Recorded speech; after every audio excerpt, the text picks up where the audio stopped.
All right, well, here we have about a 230-yard shot into a little bit of wind there, and certainly I think the fairway woods and long irons are a real test for one's golf swing. I think you know if you're swinging well by how you hit these clubs. Right, and quite often, David, with the guys I play with in Pro-Ams and even the good players, you often see them, you know, do a number of faults. One of the things is they try to help the ball up in the air because, you know, they're trying to get, knowing that there's not much loft on the club, they're trying to lift the ball up in the air. The other thing is you get a very short backswing. You don't get a nice full turn, and it's a little rushed, and also trying to hit the ball too hard with the long clubs.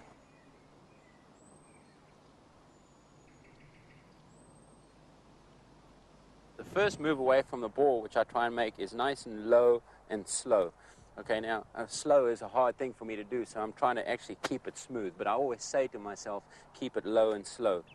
And it gives you a little bit of width, correct? Right. It's also going to set me up to make the full turn, which we spoke about earlier, because if I pick the club up, I'm going to get a very shallow shoulder turn, and I'm not going to get my hands nice and high, which is the other thing I try and do.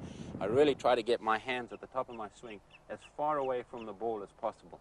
Right, a real complete swing. Because I think it's important to understand that the angle of attack is crucial. We don't want to be too steep on the ball. And certainly you're known as a great fairway wood and long iron player because you get nice and shallow through the shot and you don't take a big divot with your iron. So the key being here is to have a nice long flat bottom to the swing or to the swing arc. Right, and also remembering that we don't want to try and lift the ball up into the air. Right, so the club's really pretty much traveling level with the turf. You're just clipping it off the top. Absolutely. Okay, here we go. Nice and wide, a nice base. Ball position just inside the left heel.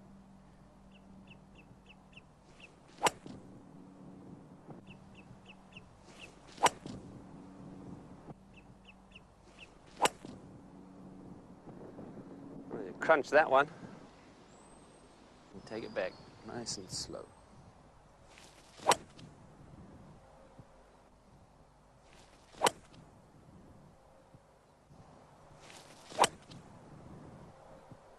Well, that was great. You should think about turning pro. You thought about it?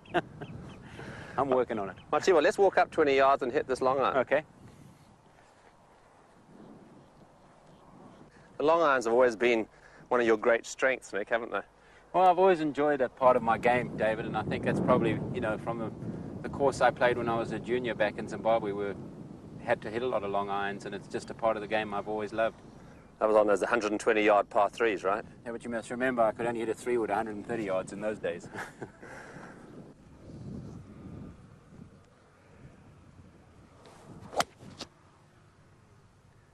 The 2-iron is a lot shorter than a 3-wood, probably about 1.5 inches, maybe 2 inches, so it's a little easier to control. Okay, good. All right, well, just go ahead and whack a couple. Okay, standing nice, good base, and then just a nice smooth takeaway. You try to shape the shots with the long irons? Occasionally I do, but, you know, with these clubs, it's hard enough just hitting them straight. So you want to try not to do too much with the long irons. If people can try to keep the same tempo, no matter whether they're hitting a 9-iron or a 2-iron, it'll really help. A lot of the times, that's what I feel like. I picture myself swinging a pitching wedge or a 9-iron, and just go ahead and try and make the same swing. Okay.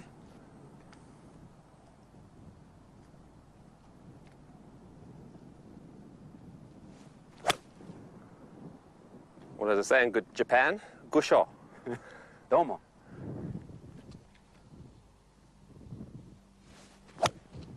I think what good players aspire to, Nick, is being able to have total control over the golf ball. In other words, being able to shape it at will, right to left, left to right, and so on. And there are certain situations where one needs to be able to do that. And what I see with a lot of even good players, the fact is they try to do too much in order to shape the shot, where in reality, it only takes a subtle change from their regular golf swing to be able to hit these different shots. Right, quite often you'll see the average guy either strengthen up his grip to try and hook the ball or weaken his grip to try and fade it, where most of the time you don't really need to do that. The other one is, well, I'm going to swing more upright, you know, to slice it, or swing it flat, which, I mean, it can work, but it just, I think you're adding too many variables here, and the closer you can keep this swing to your regular swing, the better. Absolutely. So why don't you go ahead and hit a straight shot, and then we'll work around that. Okay, normally if I'm going to hit it straight, I want to keep my, as we went through earlier with our setup and ball position, is I'll have my feet parallel to the target, my shoulders square, the club face square, and that I feel very comfortable there that I'm aiming right at the flag. I'll go ahead and hit it.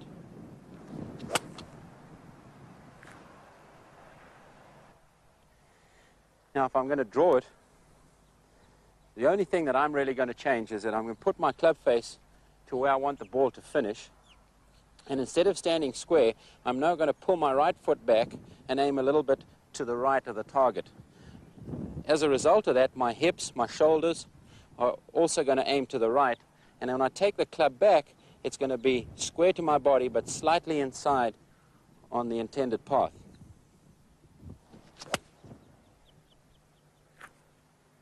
So in other words, really all you're doing is working on your alignment. So you're setting yourself up, in the case of a draw, you're setting yourself up to the right with your body in a closed position or aiming to the right of your intended target, and the club face aiming at the target. All you do, they oppose one another. So as you swing the golf club, club face being, or the club being square to your body, club face being closed, as you make contact, the ball's actually going to move in a counterclockwise direction. So you really, as we've said, everything works around alignment with very little change as far as the technique. Well, if you take, for example, here with the wind blowing left to right, if I'm trying to draw the ball a little bit, it'll just hold it up in the wind a little bit and the ball will come down a little softer. If the pin's on the right-hand side of the green and I want it to work in with a fade, I work from the middle of the green to the pin. So even if I do hit it straight, I'm going to have a 30-foot putt. They always say at Augusta that certainly the shape of the holes dictates that you want to draw your tee shots, but because of the greens being so firm, you want to fade your irons. So having that ability to maneuver the ball is a real bonus at Augusta. Exactly, and if you keep working on this, you might win the Masters one day. I'll be trying. Okay, if I'm going to fade the ball now, I'm going to do exactly the opposite to what I did with a draw. So if I'm there, if I'm square, the club face is aligned, aimed at the target, I'm now going to open up my body, open my shoulders, open my feet, open my hips, and I'm going to take the club back, square to my body, but a little bit outside the square line to the target. How about your ball position? Do you feel that varies at all? Much the same as I would have it normally, David. I don't think it changes too much. The only thing's happening is I'm moving my feet around. Right, and probably when you hit a fade too, you probably feel like you're holding the face open a little bit more, so holding it off as it's termed. Right, and then I won't release the club too long. I'll just hold on to it, as you say, and just hold the face open.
Pretty good, Dave.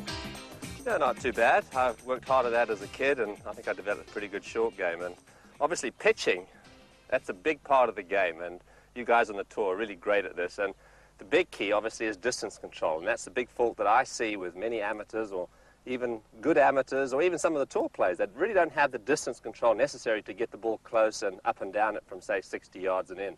Not only do you have to have a good method, but you really have to practice this a lot. That's right, and I don't see people practicing this shot nearly enough.